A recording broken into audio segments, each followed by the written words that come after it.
아버지가 갔으면 딸이라도 갚아야지. 당장 돈 내놔. 고요해야 할 장례식장에 칠흑 같은 양복을 입은 사내들의 고함이 울려 퍼졌습니다. 제발요, 저희 아버지 가시는 길만이라도 편안하게 해주세요. 숨을 남짓한 어린 딸이 무릎까지 꿇고 애원했지만 돌아온 것은 비웃음과 함께 제사상을 걷어차는 무자비한 폭력이었습니다. 겁에 질린 조문객들은 고개를 돌렸고 그 누구도 감히 나서지 못했습니다. 여러분, 이런 절망적인 상황에서 대체 누가 이들을 막을 수 있었을까요? 바로 그때였습니다. 분향소 가장 구석자리에서 아무도 신경 쓰지 않던 한 중년 여인이 조용히 자리에서 일어섭니다. 그리고는 얼음장처럼 차가운 목소리로 말했죠. 고인에 대한 예의를 지키시죠. 과연 이 평범해 보이는 여인은 홀로 수십 명의 조폭들을 상대로 짓밟힌 아버지의 마지막 존엄과 하나뿐인 딸을 지켜낼 수 있었을까요? 그 전에 잠깐 구독과 좋아요 먼저 꼭 눌러주시면 복 받으실 거예요. 어둠과 비와 국화향이 뒤섞여 무겁게 가라앉은 장례식장. 그곳의 시간은 마치 멈춰버린 듯 했습니다. 살아있는 이들의 세상과는 다른 아주 느리고 무거운 공기가 사람들의 어깨를 짓누르고 있었죠. 엎어진 제사상에서 굴러떨어진 과일들이 바닥을 뒹굴고 누군가 거칠게 걷어찬 화환에서는 하얀 꽃잎들이 처참하게 흩어져 바닥에 나뒹굴었습니다. 고인을 기리기 위해 피워놓았던 향불마저 쓰러져 매캐한 연기가 낮게 피어오르는 모습은 그야말로 지옥도를 방불케 했습니다. 고인의 어린 딸은 차마 그 광경을 보지 못하고 두 손에 얼굴을 묻은 채 가늘게 흐느끼고 있었습니다. 위로를 건네야 할 친척 몇몇은 겁에 질려 벽 쪽으로 붙어서서 차마 이쪽을 바라보지도 못한 채 발만 동동 구르고 있었죠. 그들이 할 수 있는 것이라고는 아무것도 없었습니다. 세상의 모든 슬픔이 이 작은 공간에 응축된 듯 절망적인 침묵만이 감돌았습니다. 그 침묵의 한가운데 이 모든 소란을 일으킨 원흉들이 서 있었습니다. 검은 양복을 입었지만 신사의 품격이라고는 눈곱만큼도 찾아볼 수 없는 사내들. 그들의 우두머리인 김태호는 바닥에 나뒹구는 과일 하나를 구둣발로 지그시 지식이며 비릿한 미소를 띠고 있었습니다. 인간이 지켜야 할 최소한의 도리마저 비웃는 듯한 아주 잔인하고 오만한 미소였습니다. 그의 눈에는 겁에 질린 사람들의 모습이 마치 재미있는 구경거리처럼 비치는 듯 했습니다. 그는 만족스럽다는 듯 고개를 끄덕이며 다시 한번 고인의 딸을 향해 입을 열었습니다. 자, 이제 대답을 들어볼까? 돈을 줄 거야, 안 줄 거야. 내 아비처럼 땅속에 묻히고 나서 후회하지 말고. 그의 목소리는 쇳소리처럼 날카롭게 공간을 갈랐습니다. 바로 그때였습니다. 그 누구도 예상하지 못했던 일이 벌어진 것은 말입니다. 모두의 등 뒤에서 아주 조용하지만 누구도 무시할 수 없는 목소리가 들려왔습니다. 거기까지 하시죠. 김태호와 그의 무리들은 물론 구석에서 떨고 있던 유족들까지 모두의 시선이 소리가 들려온 곳으로 향했습니다. 그곳에는 아까 들어와 묵념만 올리고 조용히 사라지려던 그 수수한 차림의 중년 여인 이민정이 서 있었습니다. 그녀는 언제 걸어왔는지 어느새 김태호의 바로 등 뒤에 그림자처럼 다가와 있었습니다. 김태호는 천천히 몸을 돌렸습니다. 자신의 위세를 가로막은 이가 고작 평범해 보이는 아줌마라는 사실에 그의 얼굴에는 어이없다는 실소가 번졌습니다. 그는 위아래로 이민정을 훑어보았습니다. 달아빠진 구두, 몇 번을 빨아 색이 바랜 듯한 검은 가디건, 화장기 하나 없는 푸석한 얼굴, 어디를 보아도 자신들에게 맞설만한 구석이라고는 찾아볼 수 없는 그저 장 보러 가는 길에 잠시 들른 동네 아주머니의 모습 그대로였습니다. 김태호가 조롱 섞인 목소리로 말했습니다. 웬 아줌마가 겁도 없이 끼어들어? 지금 이게 무슨 상황인지 눈에 뵈는 게 없나 보지? 죽고 싶어? 그의 말이 신호탄이라도 된 듯 주변을 둘러싸고 있던 부하들이 낄낄거리며 이민정 쪽으로 한 걸음씩 다가섰습니다. 위압적으로 어깨를 부풀리고 손가락 관절을 꺾으며 금방이라도 무슨 일을 낼 것 같은 험악한 분위기를 연출했죠. 하지만 이민정의 표정에는 변화가 없었습니다. 그녀의 목소리는 여전히 떨림 하나 없이 오히려 더욱 차갑게 가라앉아 있었습니다. 고인에 대한 예의를 지키시죠. 그리고 이 아이에게서 당장 떨어지십시오. 그 목소리에는 이상한 힘이 있었습니다. 크고 우렁찬 소리가 아님에도 불구하고 장례식장의 소란을 한순간에 잠재우고 모든 사람의 귀에 명확하게 박혀드는 듯한 그런 무게감이었습니다. 그러나 짐승의 귀에는 사람의 말이 들리지 않는 법이죠. 김태호의 부하 중 유난히 덩치가 크고 목에 흉측한 용 문신을 새긴 사내가 앞으로 나섰습니다. 그는 침을 한번 바닥에 탁 뱉고는 성큼성큼 이민정에게 다가왔습니다. 아줌마가 진짜 험한 꼴을 당해야 정신을 차리겠나? 어디서 교훈질이야? 사내는 이민정의 멱살이라도 잡을 것처럼 커다란 손을 그녀의 목 쪽으로 거칠게 뻗었습니다.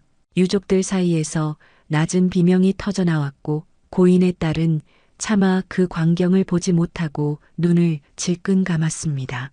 바로 그 찰나였습니다. 모든 것이 아주 느린 화면처럼 흘러가기 시작했습니다. 험악한 사내의 손이 이민정의 옷깃에 닿기 바로 직전 그녀의 몸이 아주 미세하게 움직였습니다.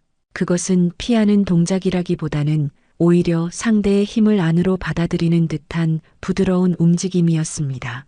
이민정은 자신을 향해 뻗어오는 상대의 손목을 마치 오랜 친구와 악수라도 하듯 가볍게 자신의 왼손으로 감싸쥐었습니다. 그리고는 정말 믿을 수 없는 일이 벌어졌습니다. 그녀는 잡은 손목을 놓지 않은 채 그저 허리를 살짝 틀었을 뿐입니다. 마치 잘 짜인 기계의 톱니바퀴가 맞물리듯 그녀의 작은 움직임 하나에 거구의 사내가 가지고 있던 모든 힘과 무게 중심이 한순간에 무너져 내렸습니다. 사내의 몸은 자신의 의지와는 상관없이 거대한 팽이처럼 빙글 돌며 앞으로 고꾸라졌습니다. 이민정은 앞으로 쏠리는 그 힘을 그대로 이용해 오른손으로 남자의 어깨 뒷부분을 지그시 눌러주었습니다. 인체의 가장 약한 고리를 정확히 꿰뚫는 간결하지만 완벽한 제압이었습니다.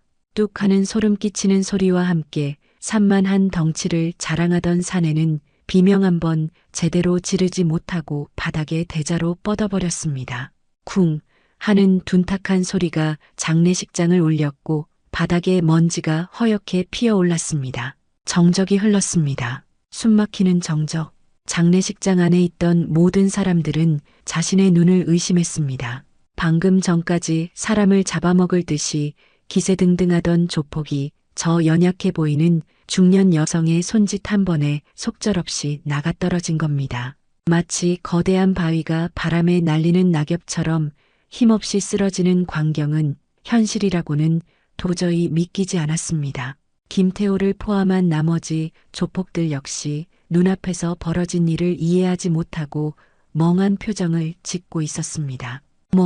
뭐야 이 여자 어떻게 된 거야? 그들이 혼란 속에서 허우적거리는 동안에도 이민정은 멈추지 않았습니다.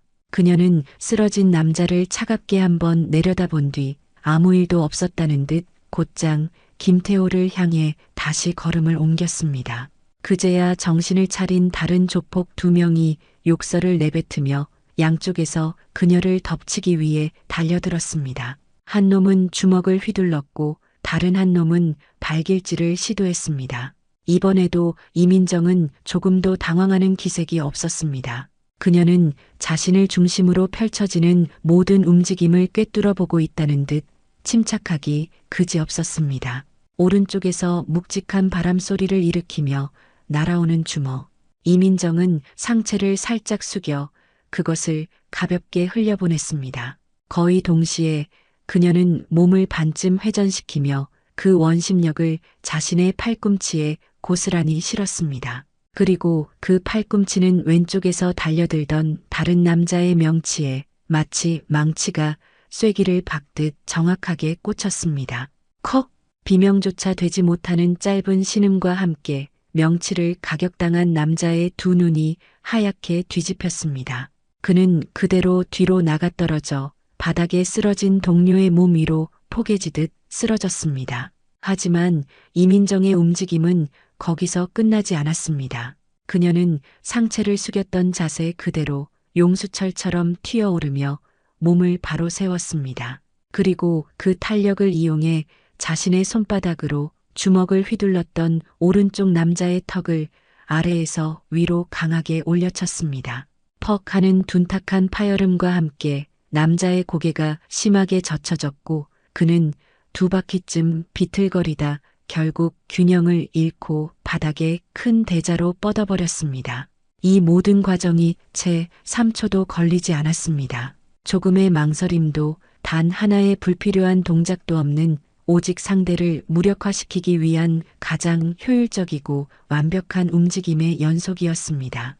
이제 남은 것은 겁에 질려 하얗게 질린 얼굴로 뒷걸음질 치는 마지막 부하 한 명과 이 모든 것을 벌어진 입을 다물지 못한 채 지켜보고 있는 우두머리 김태호뿐이었습니다. 장례식장의 공기는 이제 공포가 아니라 경외감에 가까운 무언가로 채워지고 있었습니다. 이민정은 자신의 손바닥을 가볍게 한번 털어내고는 얼음처럼 차가운 목소리로 말했습니다. 쓰레기들을 치우는 데는 그리 오랜 시간이 걸리지 않습니다. 그 말은 김태호의 남은 이성을 끊어버리는 마지막 한마디가 되었습니다.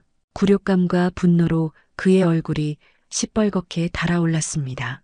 그는 이성을 잃고 짐승처럼 포효하며 이민정에게 무작정 달려들었습니다. 계획도 기술도 없는 오직 분노만을 실은 저돌적인 돌진이었습니다.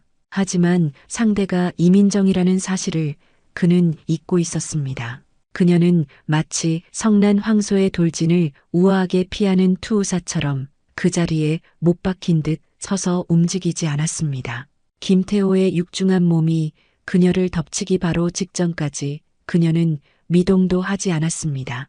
그리고 바로 그 찰나 그녀는 옆으로 아주 가볍게 한 걸음 비켜섰습니다. 동시에 자신의 발을 뻗어 맹렬하게 달려오던 김태호의 다리 뒤쪽 급소를 정확하게 걸었습니다. 자신의 엄청난 무게와 속도를 이기지 못한 김태호의 거대한 몸이 허공에 붕 떴다가 힘없이 균형을 잃고 바닥으로 곤두박질 쳤습니다.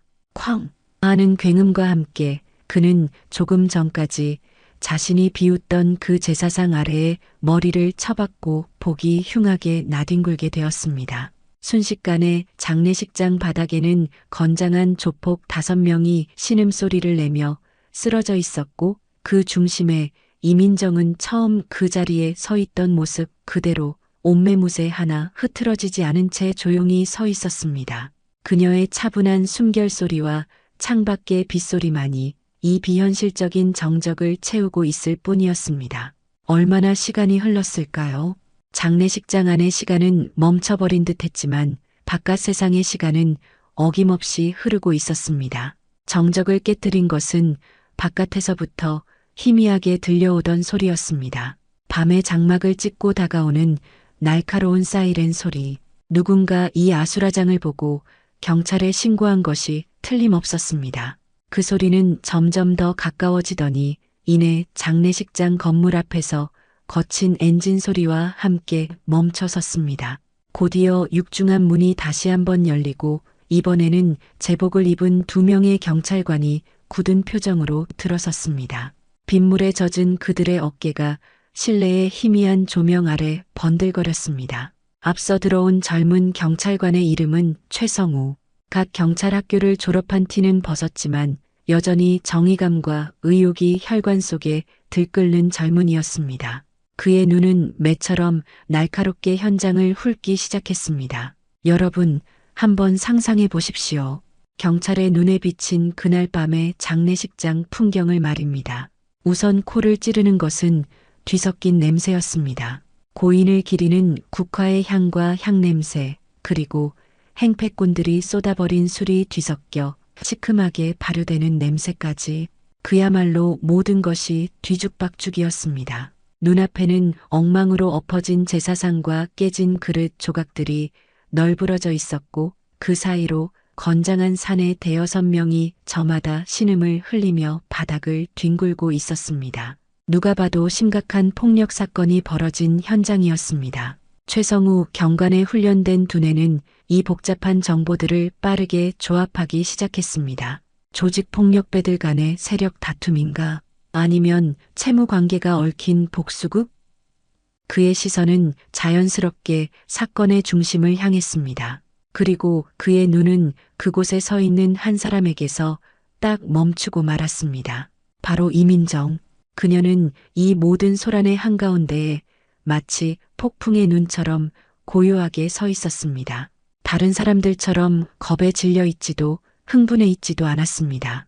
그저 굳게 닫힌 입술과 침착하다 못해 차갑기까지 한 눈빛으로 바닥에 쓰러진 자들을 내려다보고 있을 뿐이었습니다. 최성우 경관의 머릿속은 더욱 복잡해졌습니다. 저 여인은 누구인가? 피해자인가?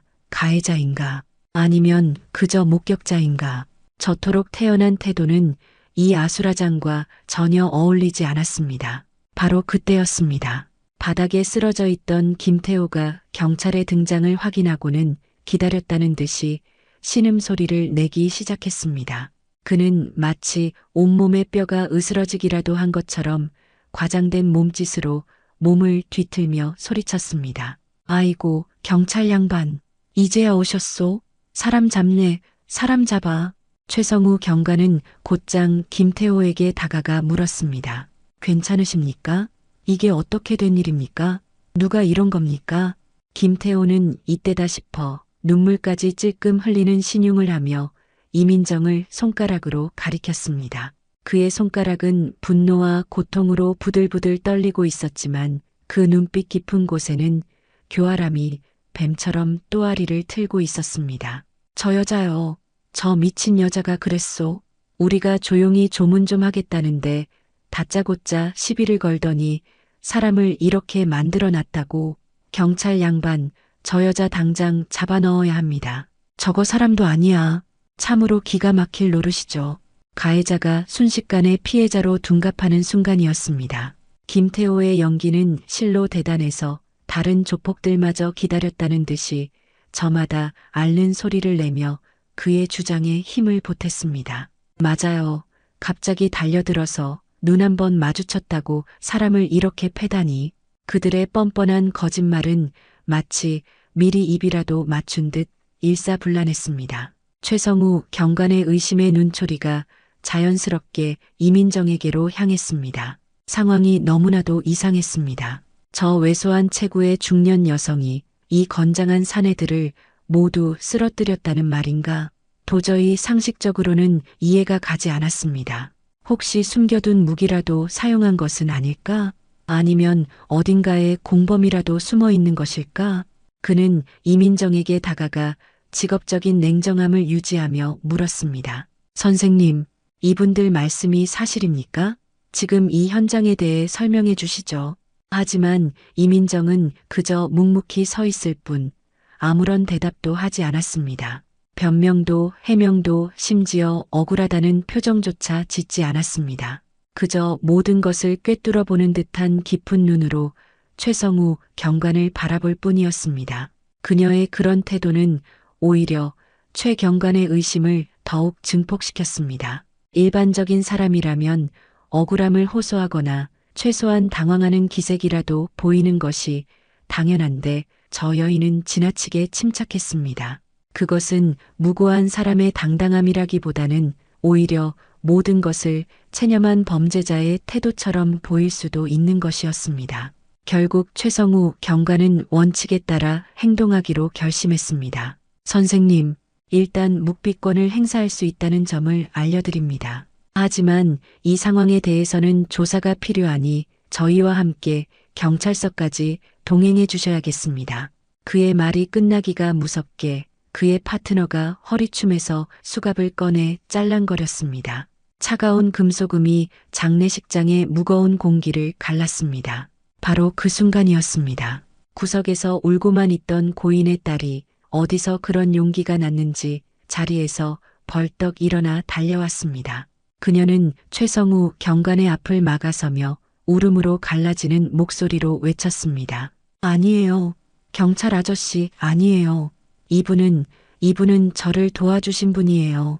그녀의 갑작스러운 행동에 모두의 시선이 집중되었습니다. 저 사람들이 먼저 와서 행패를 부렸어요. 비톡촉을 하면서 돌아가신 저희 아빠를 모욕하고 제사상까지 다 엎어버렸다고요. 모두가 무서워서 아무것도 못하고 있는데 이 아주머니께서 이분께서 저희를 지켜주신 거예요. 그녀의 울음 섞인 절규에는 거짓이라고는 단 한 점도 섞여 있지 않은 진실의 힘이 담겨 있었습니다. 그녀의 용기에 용기를 얻은 것일까요? 구석에서 숨죽이고 있던 다른 조문객들도 하나둘씩 입을 열기 시작했습니다. 맞아요. 저 아가씨 말이 다 맞아요. 저 깡패들이 먼저 와서 난리를 쳤어요. 저분 아니었으면 무슨 일이 벌어졌을지 몰라요. 저분은 영웅입니다. 영웅. 상황이 순식간에 반전되었습니다. 김태호와 그 무리들은 당황한 기색이 역력했고 최성우 경관은 혼란스러운 표정으로 이민정과 조폭들 그리고 울고 있는 소녀를 번갈아 쳐다보았습니다. 양측의 주장이 너무나도 팽팽하게 엇갈리는 상황. 그때 최 경관의 파트너가 무언가를 발견하고는 그의 팔을 툭 쳤습니다. 그가 가리킨 곳은 장례식장 구석 천장 모서리에서 조용히 이 모든 상황을 기록하고 있던 작고 검은 눈동자.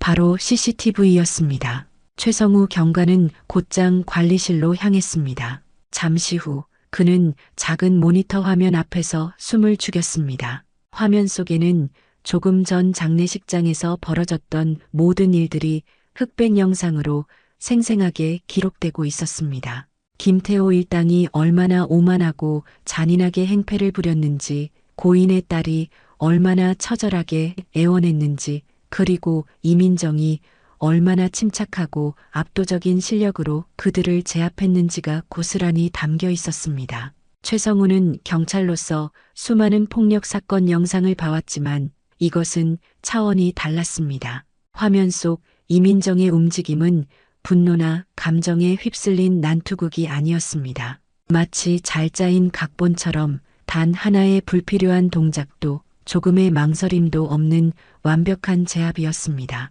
상대의 힘과 움직임을 역이용하고 인체의 급소를 정확하게 가격하여 최소한의 힘으로 최대한의 효과를 내는 모습? 그것은 길거리 싸움꾼의 기술이 아니었습니다. 오랫동안 혹독한 훈련을 받은 전문가, 그 중에서도 최정상급의 실력자만이 보여줄 수 있는 몸놀림이었습니다. 영상이 끝나자 최성우는 한동안 아무 말도 할 수 없었습니다. 그는 다시 분향소로 돌아왔습니다. 그의 눈빛은 이전과는 완전히 달라져 있었습니다. 의심과 경계심이 사라진 자리에는 경외심과 깊은 존경심이 자리 잡고 있었습니다. 그는 이민정의 앞으로 다가가 허리를 90도로 깊이 숙였습니다. 정말 죄송합니다. 제가 상황을 제대로 파악하지 못하고 큰 결례를 범했습니다. 용서해 주십시오. 그의 진심 어린 사과에 이민정은 그저 희미하게 고개를 끄덕일 뿐이었습니다. 김태호와 그의 무리들은 현행범으로 모두 연행되었습니다. 그들은 경찰차에 올라타는 마지막 순간까지도 이민정을 향해 두고 보자, 반드시 갚아주겠다며 악에 바친 저주를 퍼부었습니다. 최성우는 그 모습을 착잡하게 바라보다가 이민정에게 다가와 자신의 명함을 건넸습니다. 선생님, 저런 자들은 절대 순순히 물러나지 않을 겁니다. 분명 보복을 시도할 겁니다. 혹시라도 무슨 일이 생기면 언제든 이쪽으로 연락 주십시오. 제가 도울 수 있는 일이라면 무엇이든 하겠습니다. 그것은 단순한 의례적인 인사가 아니었습니다. 한 사람의 경찰관으로서 법의 테두리 안에서는 지켜주기 힘든 무언가로부터 그녀를 돕고 싶다는 진심이 담긴 약속이었습니다. 이민정은 말없이 명함을 받아들였습니다. 장례식장에는 다시 정적이 찾아왔지만 그 정적 속에는 방금 전과는 다른 더 크고 불길한 폭풍의 예감이 조용히 맴돌고 있었습니다. 경찰차의 사이렌 소리가 빗소리 속으로 희미하게 멀어져 가자 장례식장에는 다시 한번 무거운 정적이 내려앉았습니다. 하지만 이전의 공포와 절망이 가득했던 침묵과는 그 결이 사뭇 달랐습니다. 그것은 마치 거대한 폭풍이 핥히고 지나간 뒤에 찾아오는 모든 것이 끝나버린 듯한 허망하고 위태로운 고요함이었습니다. 경찰들이 떠나고 끔찍했던 악몽의 시간이 끝났다는 것을 깨달은 고인의 딸은 그 자리에 주저앉아 꾹꾹 참아왔던 울음을 터뜨리고 말았습니다. 그것은 서러움의 울음이었고 안도의 울음이었으며 혼자 남겨졌다는 외로움의 울음이었습니다. 그녀의 가녀린 어깨가 가누지 못할 정도로 심하게 들썩였습니다. 몇 남지 않았던 친척들이 다가와 그녀의 등을 쓸어주며 위로했지만 한번 터져나온 슬픔의 강물은 쉽사리 멈추지 않았습니다. 이민정은 그 모습을 멀리서 그저 묵묵히 지켜보고 있었습니다. 그녀의 마음속에도 복잡한 감정의 파도가 일렁이고 있었습니다. 방금 전 수많은 적들 앞에서도 강철처럼 굳건했던 그녀였지만 한없이 무너져 내리는 저 어린 소녀의 눈물 앞에서는 어찌할 바를 몰랐습니다. 한참을 울던 딸은 퉁퉁 부은 눈으로 자리에서 일어났습니다. 그리고는 엉망이 된 분향소를 힘없이 치우기 시작했습니다. 그녀는 떨리는 손으로 바닥에 나뒹구는 사과를 주워 올리고 흩어진 국화 꽃잎들을 쓸어 모았습니다. 그 작은 등은 금방이라도 부서질 것처럼 위태로워 보였습니다. 슬픔을 딛고 어떻게든 아버지의 마지막 길을 다시 정리하려는 그 모습이 보는 이의 마음을 더욱 아프게 했습니다. 그러다 딸은 아버지를 잃은 슬픔과 방금 겪은 공포를 이기지 못하고 다시 한번 주저앉아 얼굴을 두 손에 묻었습니다. 그녀의 손에는 아까부터 꼭 쥐고 있던 낡은 손수건 하나가 들려 있었습니다. 하얀 천 위에 빗물과 눈물에 젖어 더욱 선명해진 푸른빛의 은방울꽃 자수, 바로 그 순간이었습니다. 그 손수건을 본 이민정의 심장이 쿵 하고 바닥으로 떨어지는 것 같았습니다. 그녀의 시간은 그대로 멈춰버렸습니다. 주변의 모든 소리가 사라지고 오직 저 손수건의 자수만이 그녀의 시야를 가득 채웠습니다. 수십 년 동안 굳게 닫아두었던 기억의 수문이 저 작은 손수건 하나로 인해 속절없이 터져버리고 만 것입니다. 그녀의 머릿속에 아주 오래전 차갑고 시렸던 어느 겨울날의 풍경이 파노라마처럼 생생하게 펼쳐졌습니다. 이민정 내면 독백, 23, 세상의 모든 것을 할 수 있을 것 같았고 또 세상의 모든 것이 두려웠던 나이. 나는 그때 대한민국에서 가장 혹독하다는 훈련을 받는 군인이었다. 남들처럼 따뜻한 강의실에 앉아 미래를 꿈꾸는 대신 차가운 갯벌을 뒹굴고 살을 애는 바닷바람을 맞으며 괴물 같은 사내들 사이에서 살아남기 위해 발버둥 쳐야만 했다. 여자라는 이유로 받는 동정 어린 시선이 싫어서, 약하다는 소리를 듣기 싫어서 나는 누구보다 독하게 나 자신을 몰아붙였다. 그의 겨울은 유난히도 추웠다. 뼛속까지 파고드는 추위 속에서 고된 훈련을 마친 어느 날 밤 기어이 몸에 탈이 나고야 말았다. 스트레스와 영양 부족으로 인한 급성 위경련, 배를 칼로 애는 듯한 고통 속에서 나는 홀로 부대 밖 작은 의원을 찾아야만 했다. 휴가를 나온 것도 아니었기에 주머니에는 차비와 비상금을 합친 몇 푼의 돈이 전부였다. 진료를 받고 약을 사고 나니 뱃속은 여전히 비어 있었지만 주머니는 더 텅 비어버렸다. 부대로 복귀해야 할 시간은 다가오는데 버스를 탈 돈마저 아슬아슬했다. 추위와 배고픔, 그리고 지독한 외로움에 나는 길가에 웅크리고 앉아버렸다. 서러움에 눈물이 핑 돌았지만 군인의 자존심이 그것마저 허락하지 않았다. 독하게 입술을 깨물고 있는데 어디선가 구수한 냄새가 흘러왔다. 고개를 들어보니 길 건너편에 광주식당이라는 낡은 간판을 단 작은 국밥집이 있었다. 뿌옇게 김이 서린 창문 너머로 보이는 따뜻한 불빛이 얼어붙은 내 마음을 더욱 서글프게 만들었다. 저 따뜻한 국밥 한 그릇이면 살 것 같은데. 그런 부질없는 생각을 하며 고개를 돌리려는 순간 가게 문이 열리고 한 아주머니가 나를 향해 손짓을 하고 있었다. 바로 영정 사진 속의 저 얼굴. 박서윤 씨. 나는 당황해서 손사래를 쳤다. 돈이 없다고, 괜찮다고. 하지만 아주머니는 온화하게 웃으며 내게 다가와 거의 반강제로 내 손을 이끌고 가게 안으로 데리고 들어갔다. 그리고는 잠시만 기다리라며 주방으로 들어가 뚝배기 한 그릇을 넘치도록 푸짐하게 담아 내 앞에 놓아주었다. 뽀얀 국물 위로 하얀 쌀밥이 말아져 있고 그 위에는 투박하게 썰린 고기와 파가 듬뿍 올라가 있었다. 나라 지키느라 고생하는 군인이 밥은 든든하게 먹고 다녀야지. 어서 먹어. 돈은 안 받아. 그 한마디에 나는 끝내 참고 있던 눈물을 터뜨리고 말았다. 그날 내가 먹었던 것은 단순히 뜨거운 국밥 한 그릇이 아니었다. 그것은 세상에서 버려진 것만 같았던 23 청춘에게 한 사람이 베풀어준 세상 가장 따뜻한 위로이자 응원이었다. 나는 허겁지겁 국밥을 비워냈고 아주머니는 그런 나를 그저 어머니 같은 미소로 바라봐 주셨다. 식사를 마치고 부대로 돌아가기 위해 자리에서 일어났을 때 아주머니는 자신의 앞치마에 손을 닦고는 내 손에 무언가를 쥐어주셨다.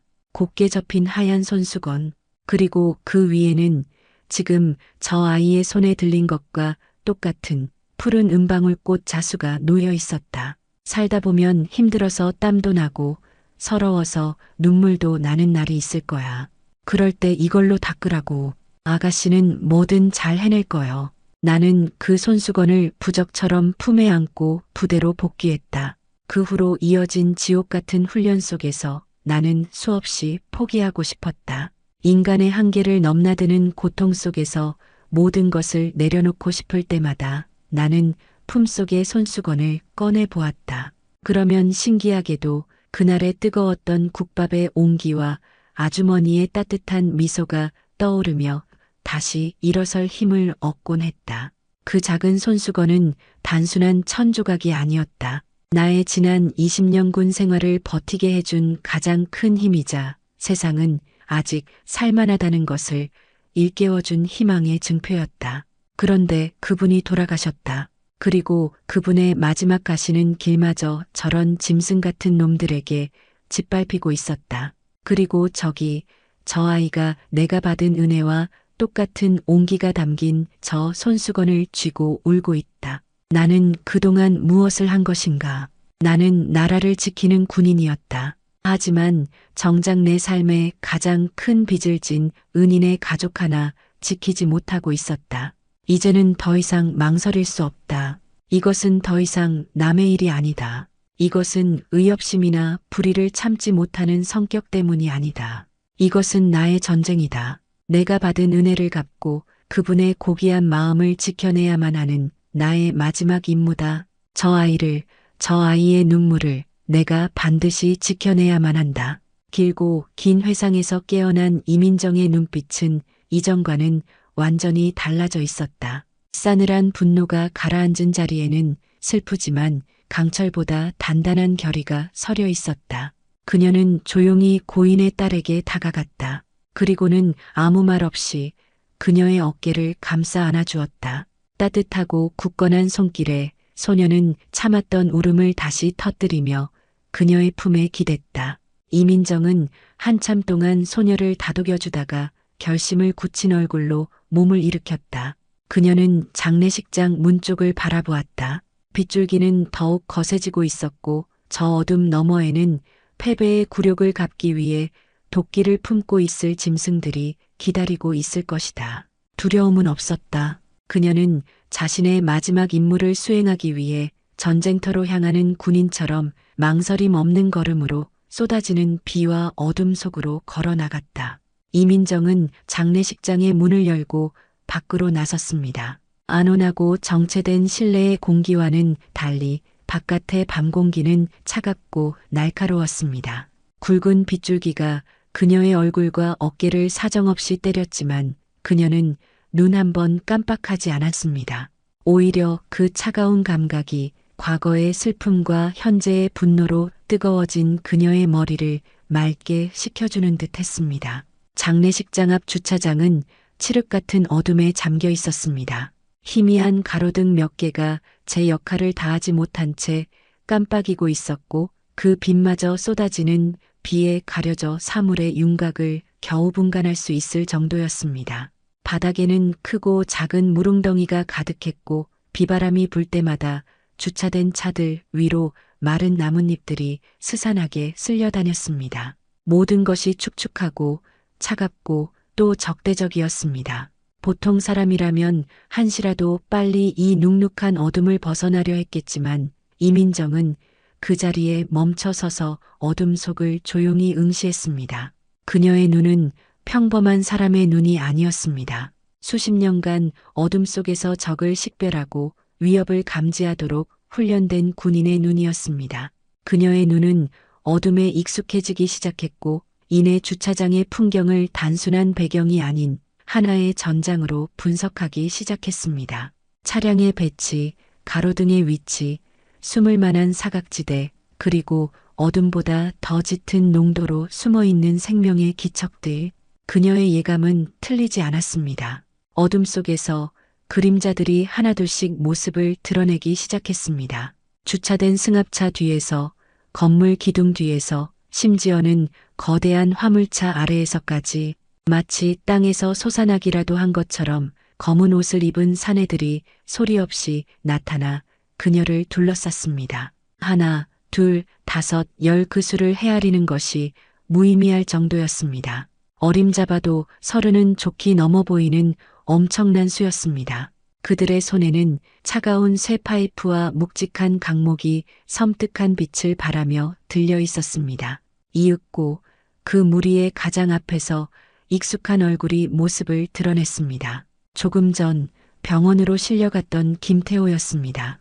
그의 낯빛은 복수심으로 시퍼렇게 질려 있었고 이마에는 급하게 감은 듯한 붕대가 핏물에 젖어 있었습니다. 그는 이민정을 보며 이가 다 갈릴 듯한 증오가 담긴 목소리로 말했습니다. 내년이 기어이 제 발로 무덤을 찾아오는구나. 내가 곱게 죽여주지는 않을 거다. 그의 목소리는 빗소리에 섞여 음산하게 울려 퍼졌습니다. 그는 자신이 당한 굴욕을 몇십 배로 되갚아주기 위해 자신의 조직원들을 모조리 긁어 모아 온 것이었습니다.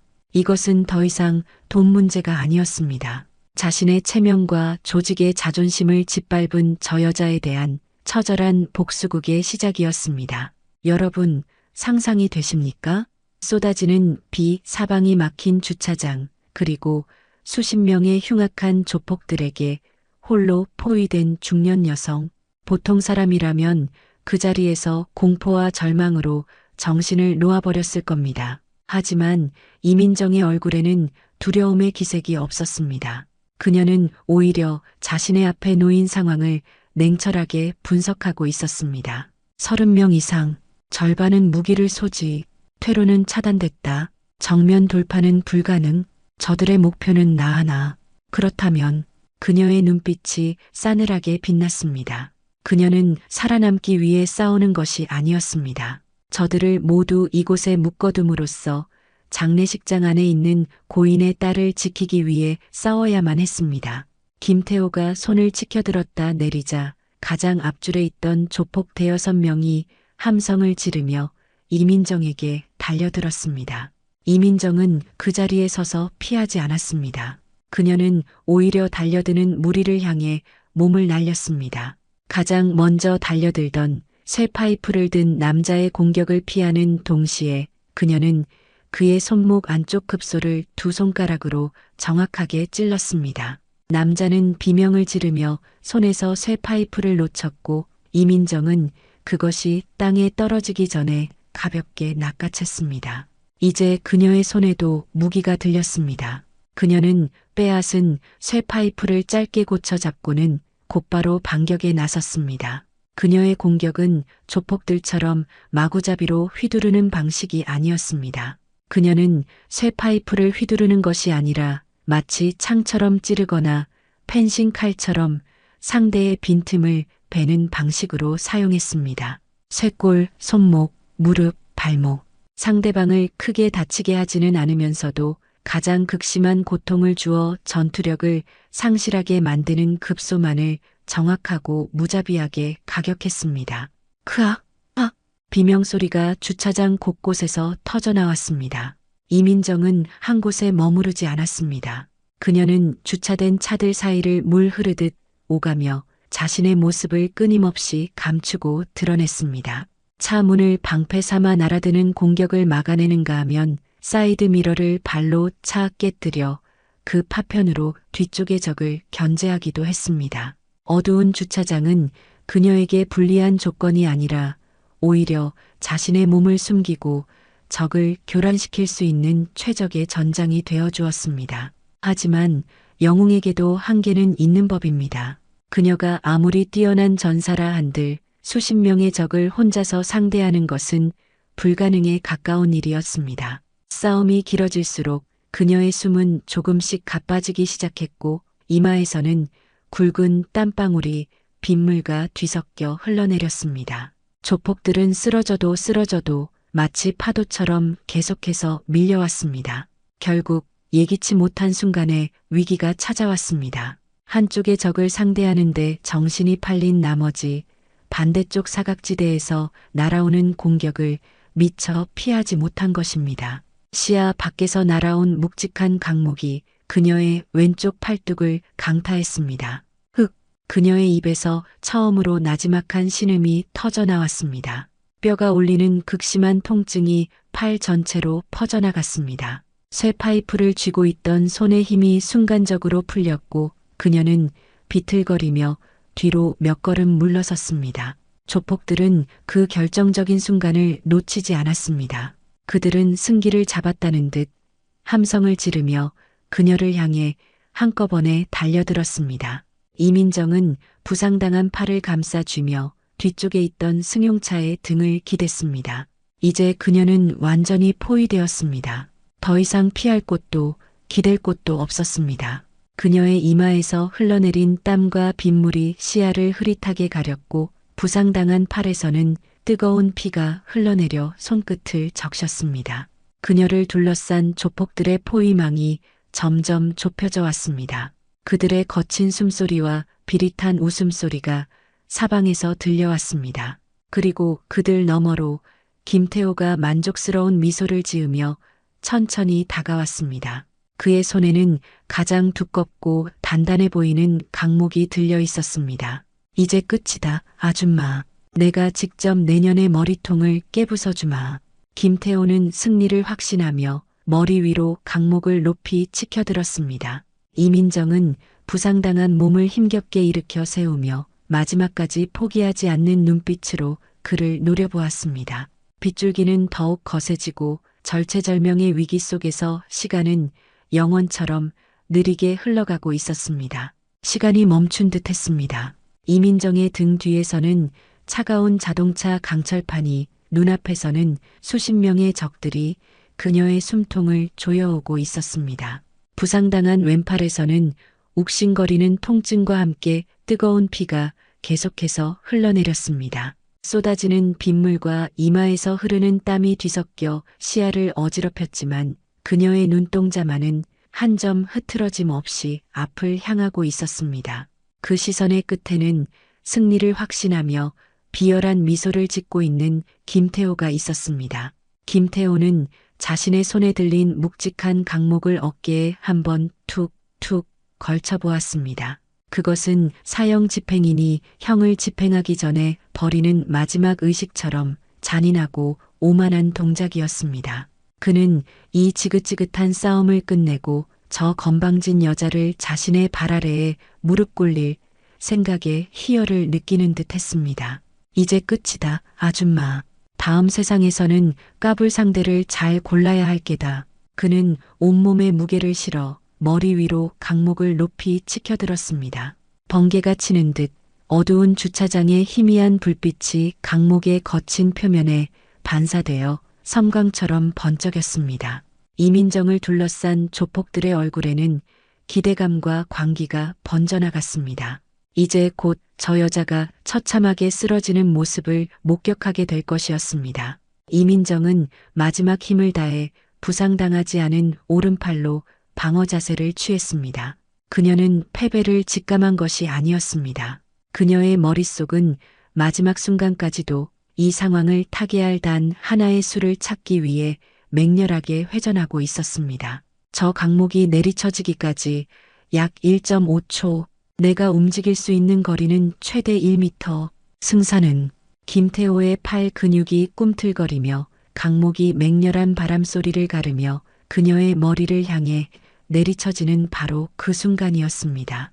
삐잉 밤의 장막과 굵은 빗줄기를 찍고 아주 날카롭고 절박한 무언가가 고막을 파고들었습니다. 처음에는 아주 멀리서 들리는 듯 했던 소리. 하지만 그 소리는 순식간에 거대한 음파가 되어 주차장 전체를 뒤흔들었습니다. 하나가 아니고 둘도 아니었습니다. 여러 대의 경찰차에서 울려 퍼지는 사이렌 소리가 천지를 진동하고 있었습니다. 동시에 주차장 입구 쪽에서 세상을 전부 집어삼킬 듯한 눈부신 불빛들이 터져 나왔습니다. 현란하게 교차하는 붉고 푸른 경광등 불빛이 비 내리는 주차장을 거대한 무도회장처럼 현란하게 비추기 시작했습니다. 그 불빛은 조폭들의 당황한 얼굴과 공포에 질려 흔들리는 눈동자, 그리고 김태호가 휘두르던 강목의 궤적까지 모든 것을 남김없이 드러냈습니다. 뭐야? 경찰이다. 젠장, 누가 신고한 거야? 상황은 순식간에 역전되었습니다. 광기 어린 축제의 분위기는 사라지고 혼비백산한 아수라장으로 변해버렸습니다. 포위망은 무너졌고 조폭들은 누구 먼저랄 것도 없이 뿔뿔이 흩어져 도망갈 곳을 찾기 시작했습니다. 김태호 역시 자신의 눈앞에서 벌어진 일을 믿을 수 없다는 듯 허공에 멈춘 강목을 든 채 망연자실한 표정을 지었습니다. 자신의 완벽한 복수가 눈앞에서 물거품이 되어버린 것입니다. 바로 그 찰나의 순간, 모두가 혼란에 빠져 있던 그 짧은 정적의 순간을 이민정은 놓치지 않았습니다. 그녀의 몸속에 남아있던 마지막 한 방울의 힘까지 끌어모은 아드레날린이 폭발했습니다. 부상당한 팔의 고통은 느껴지지 않았습니다. 귓가에 울리는 사이렌 소리도 조폭들의 아우성 소리도 들리지 않았습니다. 그녀의 세상에는 오직 단 하나의 목표만이 남아 있었습니다. 바로 이 모든 비극의 원흉, 김태호. 크악! 김태호는 분노를 이기지 못하고 경찰이 보든 말든 이민정을 향해 마지막 발악처럼 강목을 휘둘렀습니다. 하지만 그의 공격은 이미 이전의 날카로움을 잃은 그저 분노에 찬 몸부림일 뿐이었습니다. 이민정은 상체를 숙여 그의 공격을 가볍게 피했습니다. 그리고 그녀는 반격하지 않았습니다. 오히려 그녀는 김태호의 품 안으로 파고들었습니다. 가장 위험해 보이지만 사실은 상대의 공격 범위에서 벗어날 수 있는 가장 안전한 거리였습니다. 김태호는 당황하여 강목을 다시 휘두르려 했지만 너무 가까운 거리 때문에 팔을 제대로 쓸 수가 없었습니다. 이민정은 그 짧은 순간을 놓치지 않았습니다. 그녀는 부상당하지 않은 오른손으로 번개처럼 그의 손목을 꺾고 강목을 빼앗아 멀리 던져버렸습니다. 그리고는 그의 단단한 가슴팍에 자신의 어깨를 강하게 부딪혔습니다. 육중한 김태호의 몸이 뒤로 비틀거렸습니다. 이민정은 그가 균형을 잡기 위해 허리를 펴는 바로 그 순간을 노렸습니다. 그녀는 자신의 오른발을 축으로 몸을 회전시키며 왼발 뒤꿈치로 그의 버팀목이 되어주던 오른쪽 무릎 뒤쪽 오금의 급소를 정확하게 가격했습니다. 김태호의 입에서 짧은 비명이 터져 나왔습니다. 다리에 힘이 풀린 그의 거대한 몸이 앞으로 고꾸라지려 했습니다. 이민정은 그가 완전히 쓰러지기 전에 그의 등 뒤로 돌아 들어가 목덜미를 강하게 잡아챘습니다. 그리고는 남은 힘을 다해 땅으로 내리꽂았습니다. 쿵! 빗물이 고인 차가운 아스팔트 바닥에 김태호의 얼굴이 처참하게 처박혔습니다. 한때 이 주차장을 공포로 지배했던 악당은 이제 진흙탕 속에 엎드려 가쁜 숨을 몰아쉬는 한 마리의 패배한 짐승일 뿐이었습니다. 그와 동시에 모두 꼼짝 마, 무기를 버리고 머리 위로 손 올려 하는 외침과 함께 수십 명의 경찰들이 주차장으로 쏟아져 들어왔습니다. 그들의 손에는 삼단봉과 테이저건이 들려 있었습니다. 도망치려던 조폭들은 순식간에 포위되었고 저항하던 몇몇은 순식간에 제압당했습니다. 최성우 경관은 이 모든 광경의 가장 앞에서 이민정의 마지막 싸움을 숨죽이며 지켜보고 있었습니다. 그는 그녀가 부상당한 몸으로 저 거구의 악당을 제압하는 마지막 순간을 똑똑히 목격했습니다. 그의 눈에는 단순한 존경을 넘어선 경외의 빛이 가득했습니다. 저것은 단순한 싸움 기술이 아니었다. 그것은 자신의 목숨을 걸고 약한 자를 지키려는 꺾이지 않는 의지와 신념의 발현이었습니다. 주차장은 순식간에 정리되었습니다. 사방에서 차가운 쇠수갑이 채워지는 소리가 철컥 철컥하고 울려 퍼졌습니다. 조금 전까지 이민정을 죽이려 달려들던 흉악한 얼굴들은 이제 모두 고개를 숙인 채 경찰의 손에 이끌려 호송차로 향하고 있었습니다. 정의는 때로 더디게 오는 것처럼 보이지만 이처럼 가장 극적인 순간에 가장 압도적인 모습으로 찾아오기도 하는 법입니다. 모든 소란이 끝나자 이민정의 몸을 지탱하고 있던 마지막 긴장의 끈이 툭 하고 끊어지는 듯 했습니다. 한꺼번에 몰려오는 팔의 통증과 탈진 증세에 그녀의 몸이 휘청거렸습니다. 그녀는 옆에 있던 자동차에 힘없이 몸을 기댔습니다. 쏟아지는 비는 그녀의 상처에서 흐르는 피와 사투의 흔적이 역력한 땀을 말없이 씻어내리고 있었습니다. 그녀는 홀로 서 있었습니다. 지치고 부상당하고 온몸이 엉망이 되었지만 그녀는 분명히 이 싸움에서 승리한 영웅이었습니다. 싸움이 끝난 주차장은 마치 거대한 연극이 막을 내린 무대와 같았습니다. 쏟아지던 비는 어느새 가늘게 잦아들었고 자욱했던 어둠 너머로 도시의 불빛이 희미하게 번져오고 있었습니다. 현란하게 돌아가던 경찰차의 경광등 불빛만이 방금 전 이곳에서 벌어졌던 사투가 현실이었음을 증명하듯 소리 없이 반짝이고 있었습니다. 경찰들은 일사불란하게 현장을 수습하고 있었습니다. 바닥에 떨어진 흉기들을 증거물 봉투에 담고 목격자들의 진술을 확보하고 연행된 조폭들을 차례차례 호송차에 태웠습니다. 그 기계적이고 효율적인 움직임 속에서 이 모든 소란을 홀로 잠재운 영웅, 이민정은 잠시 잊힌 듯 보였습니다. 그녀는 차가운 자동차에 몸을 기댄 채 가쁜 숨을 몰아쉬고 있었습니다. 긴장이 풀리자 부상당한 팔의 통증이 파도처럼 밀려왔습니다. 온몸의 근육이 비명을 지르는 듯했고 머리는 어지러웠습니다. 잠시 후 신고를 받고 출동한 구급대원들이 그녀에게 달려왔습니다. 선생님, 괜찮으십니까? 상처를 좀 봐야겠습니다. 젊은 구급대원이 다급하게 외치며 그녀의 팔을 살폈습니다. 깊게 벤 상처에서 피가 계속해서 흘러나오고 있었습니다. 하지만 이민정은 고개를 저으며 나지막이 말했습니다. 괜찮습니다. 저는 괜찮으니 다른 다친 사람부터 평생을 자신보다 타인을 먼저 챙기는 것이 몸에 밴 군인의 습관이었습니다. 하지만 구급대원은 단호했습니다. 안 됩니다. 과다출혈의 위험이 있습니다. 움직이지 마십시오. 그는 곧바로 소독을 시작하고 상처에 붕대를 감기 시작했습니다. 이민정은 더 이상 거절하지 않고 묵묵히 치료를 받았습니다. 바로 그때 최성우 경관이 그녀에게 다가왔습니다. 그의 얼굴에는 더 이상 경찰관으로서의 직업적인 표정이 아니었습니다. 한 인간으로서 느끼는 순수한 경외감과 존경심, 그리고 풀리지 않는 거대한 궁금증이 뒤섞여 있었습니다. 그는 한참을 망설이다가 조심스럽게 입을 열었습니다. 선생님, 아까는 정말 감사했습니다. 그리고 죄송했습니다. 제가 선생님을 오해했습니다. 이민정은 희미하게 고개를 끄덕였습니다. 최성우는 그것만으로는 부족하다는 듯 한 걸음 더 다가와 물었습니다. 실례가 안 된다면 여쭤봐도 되겠습니까? 선생님은 대체 누구십니까? 제가 본 선생님의 모습은 도저히 평범한 시민의 그것이라고는 할 수 없었습니다. 그의 질문에는 그녀의 정체를 캐내려는 의도가 아니었습니다. 눈앞에서 벌어진 기적과도 같은 일을 이해하고 싶은 한 인간의 순수한 호기심이 담겨 있었습니다. 이민정은 잠시 밤하늘을 올려다보았습니다.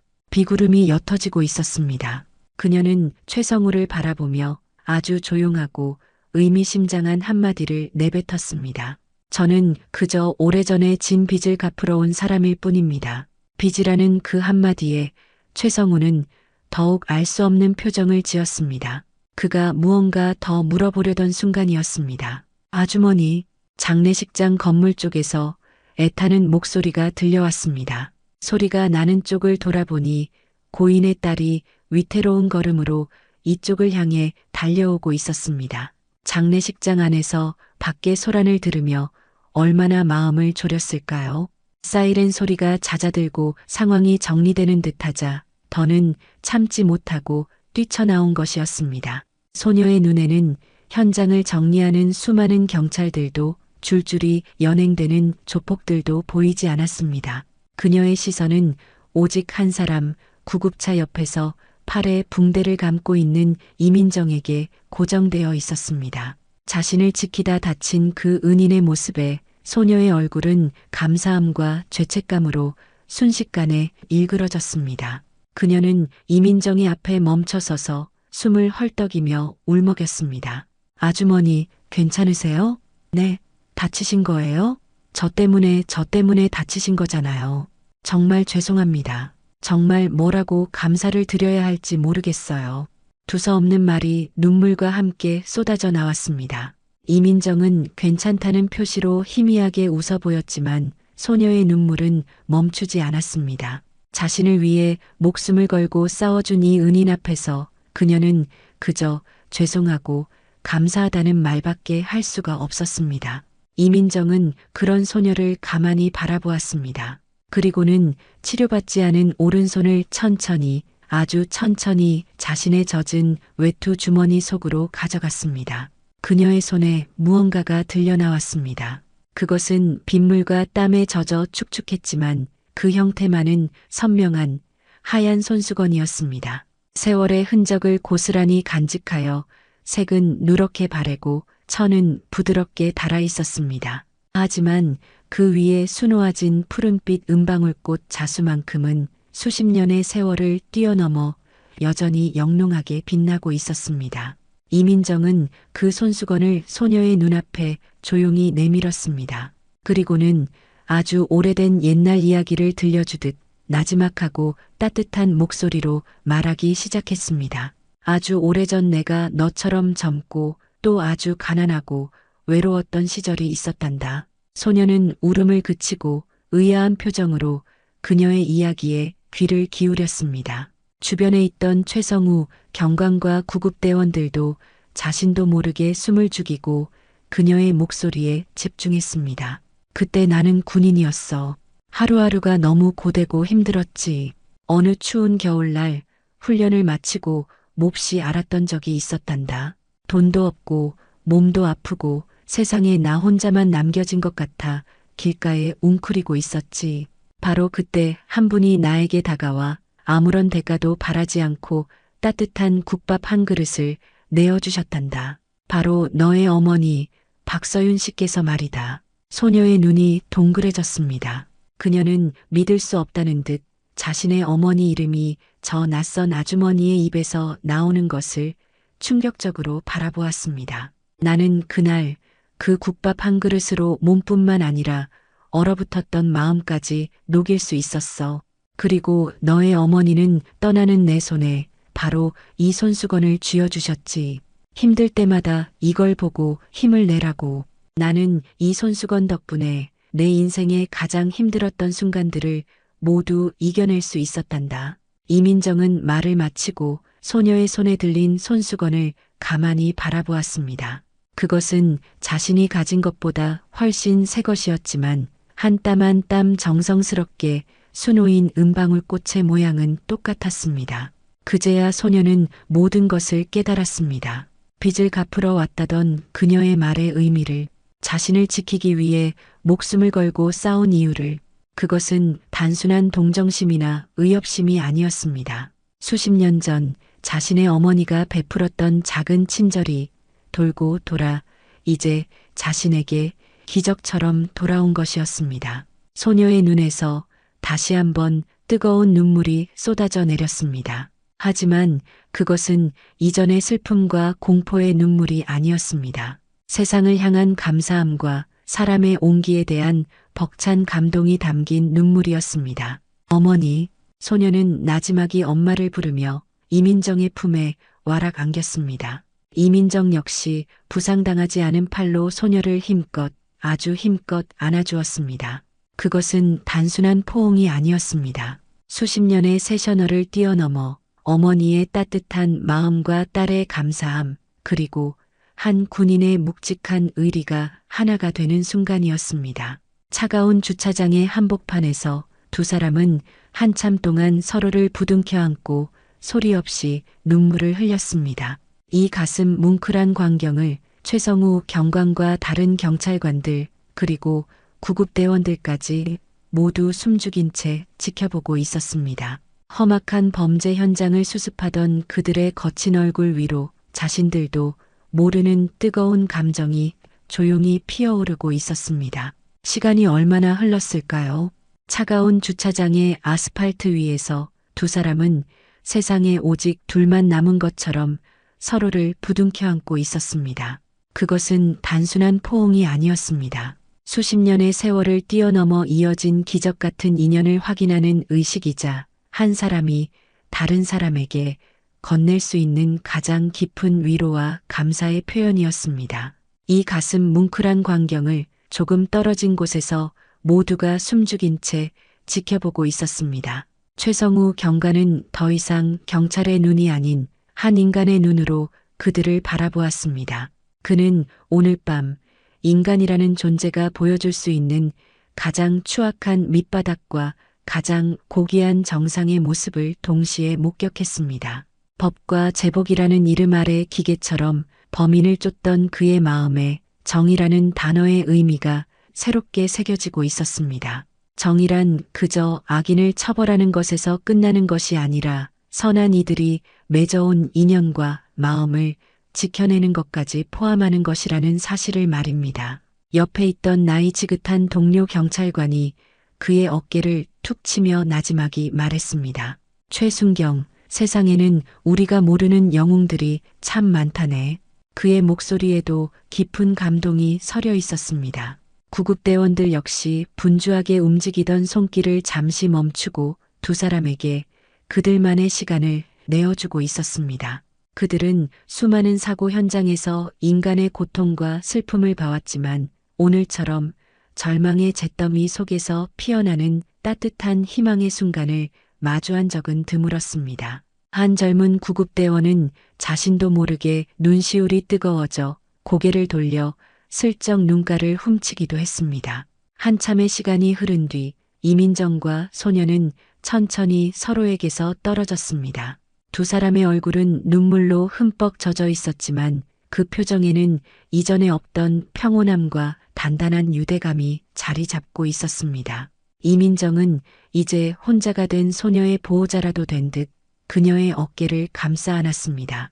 이제 괜찮다. 다 끝났어. 그녀의 나지막한 한마디에 소녀는 아이처럼 고개를 끄덕였습니다.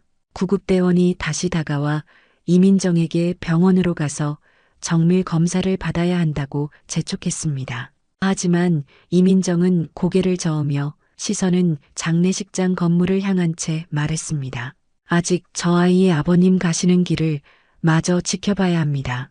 저 아이를 혼자 둘 수는 없습니다. 그녀의 단호한 태도에 구급대원도 최성우 경관도 더 이상 아무 말도 할 수 없었습니다. 그들은 잠시 후 이민정이 소녀를 부축하고 다른 친척들과 함께 다시 장례식장 안으로 들어가는 모습을 그저 묵묵히 바라볼 뿐이었습니다. 장례식장 안으로 들어서자 그들을 맞이한 것은 이전과는 완전히 다른 풍경이었습니다. 아수라장 같았던 분향소는 놀랍게도 거의 원래의 모습을 되찾아가고 있었습니다. 밖에서 벌어진 기적 같은 이야기를 전해 들은 것일까요? 처음에는 공포에 질려 구석에서 숨죽이고만 있던 몇몇 조문객들과 친척들이 이제는 너나 할 것 없이 팔을 걷어붙이고 현장을 수습하고 있었습니다. 고인의 오랜 친구로 보이는 한 할아버지는 묵묵히 빗자루를 들고 바닥에 흩어진 꽃잎과 흙먼지를 쓸어 담고 있었습니다. 그의 주름진 얼굴에는 슬픔과 함께 불의에 맞서 싸워준 은인에 대한 깊은 감사함이 서려 있었습니다. 이웃집 아주머니는 행주를 들고 조폭들이 엎질러 놓은 술과 음식물로 더러워진 바닥을 정성스럽게 닦아내고 있었습니다. 그녀는 원래 험악한 분위기에 질려 집으로 돌아가려던 참이었습니다. 하지만 한 여인의 용기 있는 행동과 그 안에 숨겨진 가슴 뭉클한 사연을 전해 듣고는 차마 발걸음을 돌릴 수가 없었던 것입니다. 누군가는 쓰러진 화환들을 다시 일으켜 세우고 또 다른 누군가는 엉망이 된 제사상 위를 깨끗하게 정돈했습니다. 그들의 행동에는 누구의 지시도 강요도 없었습니다. 그들은 그저 자신들이 해야 할 일을 스스로 찾아 움직이고 있었습니다. 영웅의 위대한 행동이 끝난 자리에 평범한 사람들의 작지만 따뜻한 행동들이 채워지기 시작한 것입니다. 그 모습을 본 고인의 딸은 다시 한번 눈물을 글썽였습니다. 조금 전까지만 해도 그녀는 세상에 홀로 남겨진 외톨이였습니다. 하지만 이제 그녀의 곁에는 아버지의 마지막을 함께 지켜주는 따뜻한 이웃들이 있었습니다. 이웃들의 입에서는 조심스럽게 오늘 있었던 일들이 이야기되고 있었습니다. 그리고 그 이야기의 중심에는 이민정뿐만 아니라 지금은 고인이 된 소녀의 어머니 박서윤 씨의 이름도 함께 오르내렸습니다. 글쎄, 수십 년 전에 우리 서윤 씨가 베풀었던 국밥 한 그릇이 이렇게 딸을 지켜준 것이라지 뭐야. 그 양반은 그럴 사람이여. 살아생전에 얼마나 정이 많고 따뜻한 사람이었는데 하늘이 다 보고 있었던 게지. 사람들은 저마다 기억하는 고인의 따뜻했던 생전 모습을 떠올리며 고개를 끄덕였습니다. 박서윤 씨가 살아생전 뿌렸던 선한 마음의 씨앗이 수십 년이라는 세월을 거쳐 가장 절실한 순간에 기적처럼 열매를 맺어 그녀의 소중한 딸을 지켜낸 것이었습니다. 이야기는 더 이상 한 영웅의 무용담이 아니었습니다. 선한 마음은 결코 사라지지 않고 반드시 어떤 형태로든 돌아온다는 것을 증명하는 우리 모두의 희망에 대한 이야기로 피어나고 있었습니다. 모든 정리가 끝나고 분향소는 마침내 원래의 엄숙하고 평온한 모습을 되찾았습니다. 다시 피워진 향로에서는 잔잔한 향이 피어올랐고 제단 위에는 이웃들이 저마다 집에서 가져온 소박한 과일과 전이 정성스럽게 올려졌습니다. 이민정은 그 모든 광경을 분향소 한쪽 구석에서 조용히 지켜보고 있었습니다. 그녀는 자신이 할 일은 이제 끝났다고 생각했습니다. 소녀의 곁에는 이제 그녀를 지켜줄 따뜻한 공동체가 생겨났으니까요. 그녀는 누구에게도 알리지 않고 조용히 자리를 떠나려 했습니다. 그때 최성우 경관이 그녀에게 다가왔습니다. 그는 더 이상 경찰 제복을 입은 공무원이 아니었습니다. 그는 한 사람의 인간으로서 최고의 존경과 감사를 담아 이민정의 앞에 섰습니다. 그리고는 아무 말 없이 그녀를 향해 가장 반듯하고 절도 있는 자세로 거수 경례를 올렸습니다. 선생님, 오늘 정말 감사했습니다. 그것은 법과 질서를 수호하는 경찰관이 보이지 않는 곳에서 진정한 정의와 인간애를 지켜낸 한 영웅에게 보내는 최고의 경이었습니다.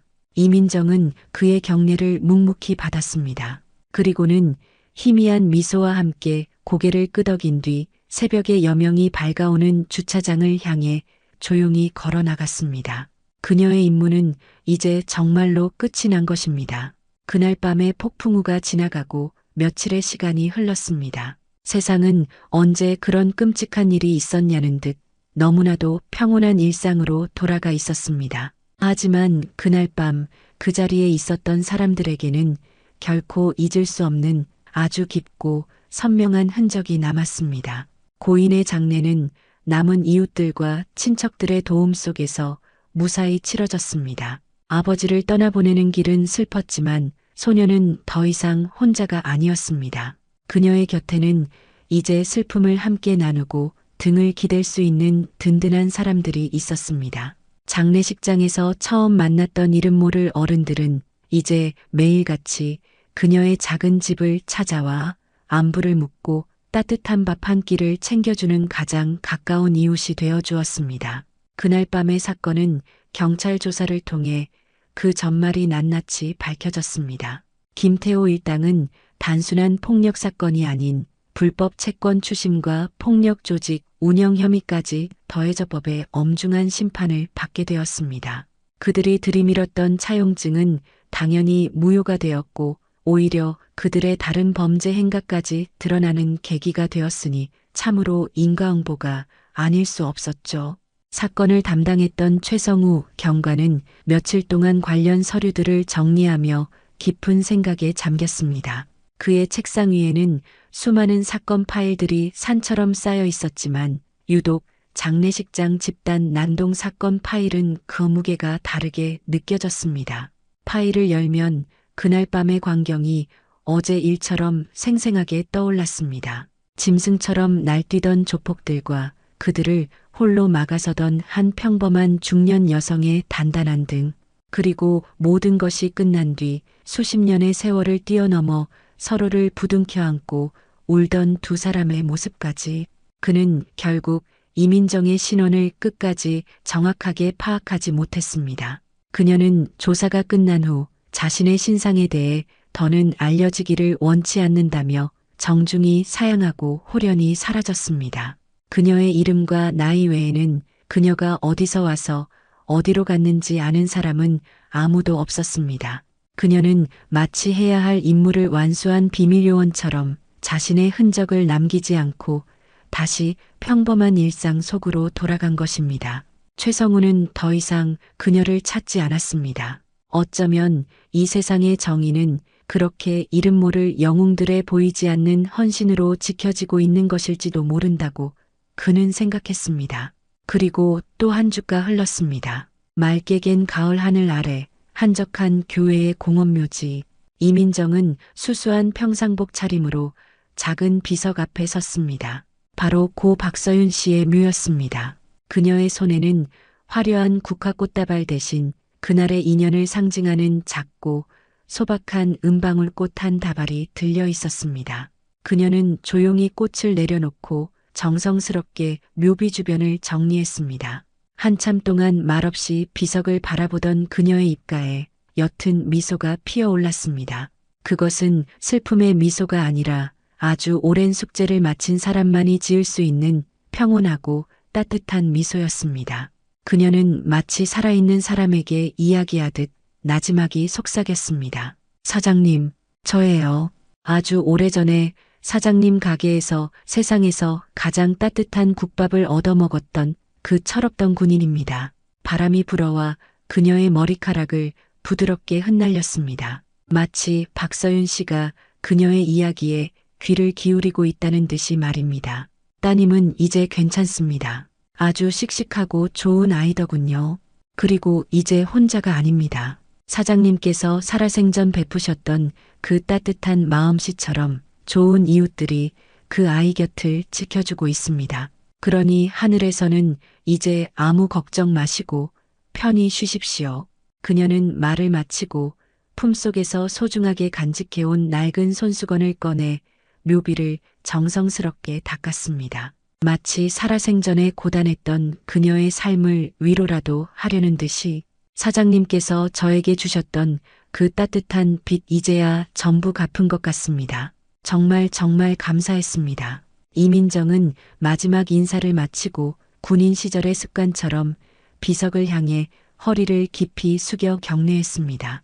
그리고는 미련 없이 몸을 돌려 묘지를 나서는 사람들의 행렬 속으로 천천히 걸어 들어갔습니다. 가을 햇살이 그녀의 등 뒤로 길게 그림자를 드리우고 있었습니다. 그녀는 다시 우리 주변에서 흔히 볼 수 있는 평범한 이웃의 모습으로, 이름 없는 영웅의 모습으로 그렇게 자신의 자리로 돌아가고 있었습니다. 여러분, 우리의 삶은 때로 너무나도 차갑고 버겁게 느껴집니다. 하지만 오늘 이 이야기처럼 우리가 기억하지 못하는 아주 작은 친절 하나가 수십 년의 세월을 뛰어넘어 누군가의 삶을 구하는 기적이 되기도 합니다. 진정한 강함이란 누군가를 억누르는 힘이 아니라 공경에 처한 약한 이를 위해 기꺼이 손을 내밀어주는 용기일 것입니다. 그리고 진정한 영웅이란 아주 특별하고 대단한 사람이 아니라 자신의 자리에서 묵묵히 선한 마음을 지키고 살아가는 우리 주변의 평범한 이웃들일지도 모릅니다. 오늘 밤 이 이야기가 여러분의 마음에 작은 온기가 되어 내일을 살아갈 따뜻한 희망한 조각을 선물했기를 진심으로 바랍니다. 오늘의 사연 어떻게 들으셨나요? 오늘도 귀한 시간 내어주시고 끝까지 시청해주신 구독자 여러분, 진심으로 감사드립니다. 그리고 사랑합니다. 다음 영상을 누르시기 전에 잠깐 구독과 좋아요 먼저 꼭 눌러주시면 부자 되실 거예요.